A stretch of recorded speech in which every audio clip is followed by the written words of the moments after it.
Oilers, this is Brittany Shillito and Jessica Childers. We're here at the gym reporting live for Campus Update. Here's Natasha with the Inside Scoop.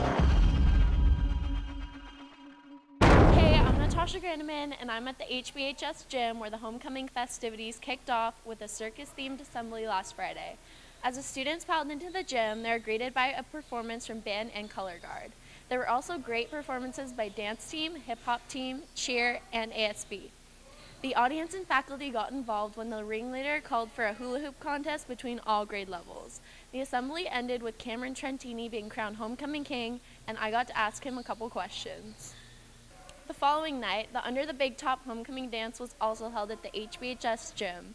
Overall, it was a big hit, and everyone danced the night away as DJ Chris P was spinning some hot tracks. Even if you weren't dancing, there was always something to do, whether it was taking pictures in the photo booth, eating popcorn and cotton candy, or getting a tattoo. Thanks, Natasha, and for all you Oilers who didn't make it to homecoming this year, don't worry, winter formal is just around the corner. Up next, we have Kim with this week's Facebook challenge and information on the HBHS Blogspot, a Facebook page where you can give your opinions on our weekly questions.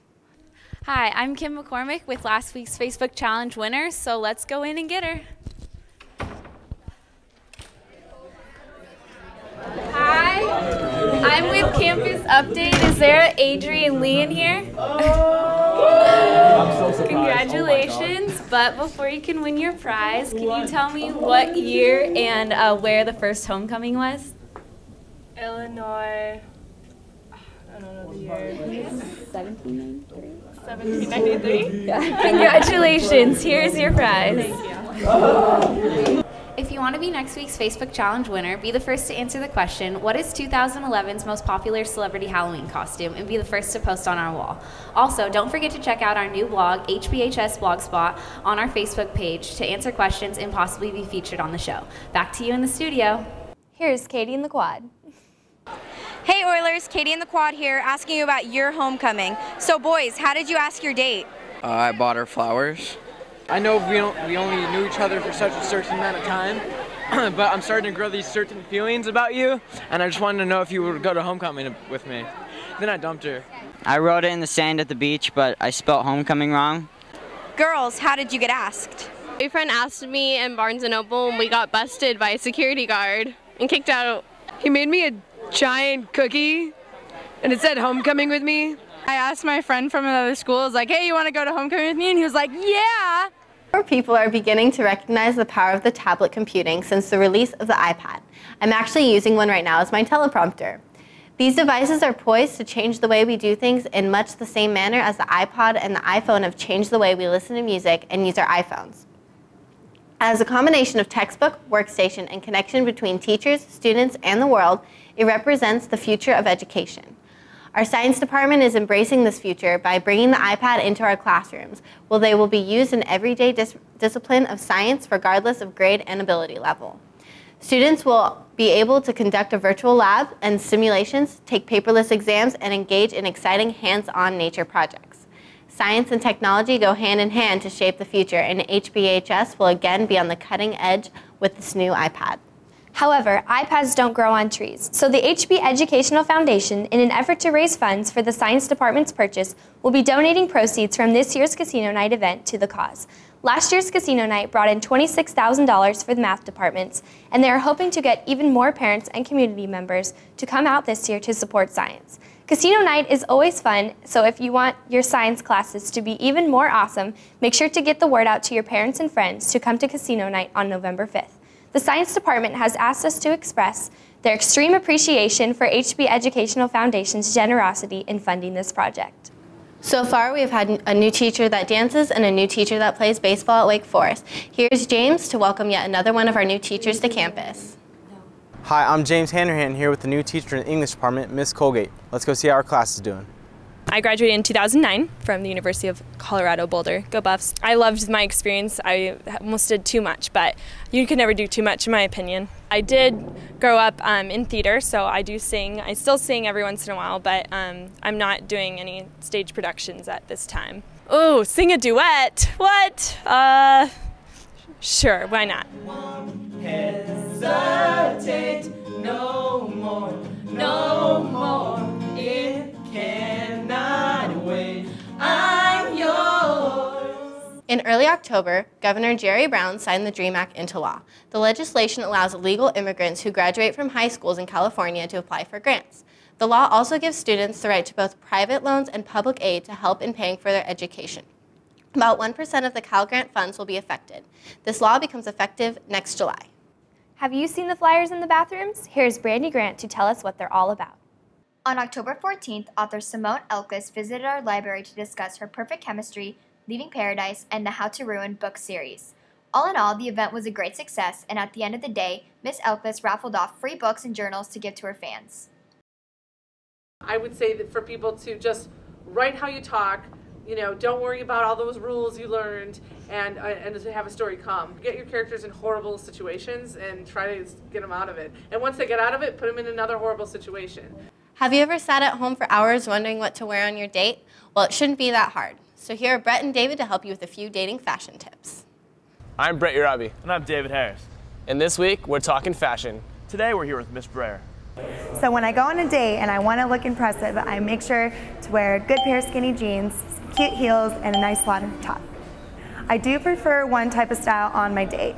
Usually I like them to wear a pair of jeans, nice shoes, and a collared button-up top. I think one person's style says a lot. Usually it says a lot about their personality. Some styles show that a person's more outgoing, more introverted, a little bit more on the punk rock side, a little bit more on the not so fashionable side. So I usually think that a style on a person shows a lot about their personality. My style advice for others is to make sure that you buy cheaply. So girls, go to Forever 21. And to angle, make sure you don't spend a lot of money, and make sure that you buy clothes that are flattering, that actually make you look good. So. Yeah. Thanks for that wonderful knowledge drop, Ms. Breyer. Remember, be desireless, be excellent, and be gone. Every year in downtown Long Beach, the Long Beach artist group Flood holds their annual Sound Walk. This event is a unique way of showcasing visual arts with sound. Here's Danielle Mesa to tell us about it. Hey Oilers, I'm Danielle Mesa reporting here at Soundwalk, produced by Long Beach's artist group Flood. Let's go check it out. This annual event is to show the art and sound, a wide range of work that will integrate visual, performative, and aural elements, including sculptures, environments, performances, and installations, both interactive and passive. Connectivity is this event's concept of the year. One of the youngest artistic genres to have approached sound art has yet to be fully recognized in Southern California. It is Flood's aim through this event to raise awareness for art set forth in sound. It is important that audiences are exposed and innovative approaches that exist outside those of the complementary mainstream. Thanks for watching, Oilers. I'm Danielle Mesa. Back to you in the studio. Next, we have Zach Hadlock with our sports update and Riley Rodriguez with the game of the week. Hey Oilers, I'm Zach Hadlock here with your sideline story. On October 16th, our Oilers cross-country team ran in Irvine Regional Park. Our varsity team took 5th place, and senior Kristen LaHage took 26th with a time of 16 minutes and 42 seconds. Also, girls volleyball played at Marina High School on October 13th and unfortunately lost in 4 sets. They were led by Samantha Haskin and Megan Gibbs with a record of 24 and 23 digs.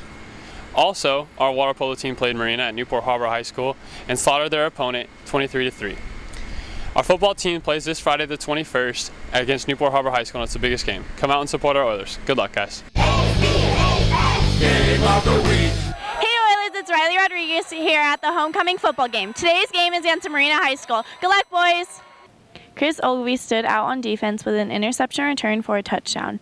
The offense played extremely well, with Michael Chisok throwing for 126 yards and 2 touchdowns, and Fisher Chavier rushing for 125. Good homecoming game, Oilers. Don't forget to follow Oiler football tweets on Twitter at Oiler Inc. News. In other local news, as a result of the October 12th tragedy at the Meritage Salon in Seal Beach, the people of the city have gathered together to remember the victims and offer condolences and support to the survivors. A memorial has been created around the salon, and a memorial fund has been established at Vons and Pavilions. Over the weekend, they fundraised over $52,000. The month of October is filled with many activities and festivals to keep you busy, but one of the best known and oldest is Oktoberfest. Here's Alexis DZMURA with the scoop. Oktoberfest originated in Munich, Germany, and its traditions are locally celebrated at Old World near Bellaterra. Many Orange County residents gather and enjoy all the traditional festivities of the German culture. Every Sunday at 3 p.m., Dachshund, commonly known as dachshund races, are held. Come early and enjoy lunch with options like bratwurst, German Sauerbraten, and apple strudel. The festival ends on October 31st, so make sure to stop by and be a part of one of the longest upheld traditions in October. If Oktoberfest doesn't sound exciting and you want something more frightening, then head on down to Knott's Berry Farm's Halloween Haunt. On October 31st, 1973, Knott's Berry Farm had its first Halloween haunt, with a few decorations and live monsters in Ghost Town. Throughout the years, Knott's expanded the days that it would host Halloween Haunt, and today it starts from the last weekend of September to the 31st of October. Halloween Haunt is a special event hosted every year by Knott's Berry Farm, where thousands of guests attend to enter through 13 themed mazes, 7 live shows, and 4 scare zones featuring hundreds of free-roaming monsters. The monsters range from ghosts, ghouls, goblins, freaks, mutants, maniacs, and other beasts lurking in the fog to scare unsuspecting guests. This is a great event for friends and families to have a good scare. Come check out this exciting event before it's too late. Another important part of our school that uses cutting-edge technology is the MET department. They have a huge benefit concert happening on November 3rd and 4th to raise money for their department. 100% of the ticket sales will go directly to the program to help them maintain equipment and cover expenses. The concert is called Keep the Hits Coming, and it's basically an MET's greatest hits concert, highlighting the history of the nationally recognized and groundbreaking program and the great shows they've done in the last 8 years. The concert will be held at First Christian's Church, adjacent to HBHS, who have graciously donated the use of their incredible facilities and staff for the concert. Come see our friends rock. Every ticket sale helps. This year, APA's musical theater department is putting on the show The Drowsy Chaperone. This show is funny, and you'll be at the edge of your seats watching it. Here's Katie Chambers with more info. It's that time again for APA's first main stage musical of the year. The Drowsy Chaperone is a hilarious show within a show, with a wedding, a bunch of fun, crazy characters, and a huge misunderstanding. I play Robert Martin in The Drowsy Chaperone. My favorite scene would probably be accident waiting to happen. The most challenging thing probably was learning how to do a spit take. The most challenging thing in the show would be my Latin accent, my Latino accent. It's hard. I play the character of the Drowsy Chaperone. I handle my rehearsals and my schoolwork just by bringing my homework to rehearsals and doing it when I can, trying to do it between rehearsals, and it's actually pretty easy. I think getting into the head of Janet is definitely the hardest thing because she's she's a big star who's giving up a successful career to marry a man she basically doesn't even know. And she's just getting to the head of a big star and figuring out how she would say the lines and sing the songs is quite difficult, but a lot of fun. So make sure not to miss this spectacular show. It runs from October 21st to the 23rd and 28th through the 30th. Tickets are on sale for $20 for adults and $15 for students and seniors. Come see The Drowsy Chaperone. It's going to be a blast. And don't forget APA Council's Fall Festival next Saturday, October 29th. Don't miss out. Thanks for watching. I'm Jessica Childers. And I'm Brittany Shillito. See you next time, Oilers.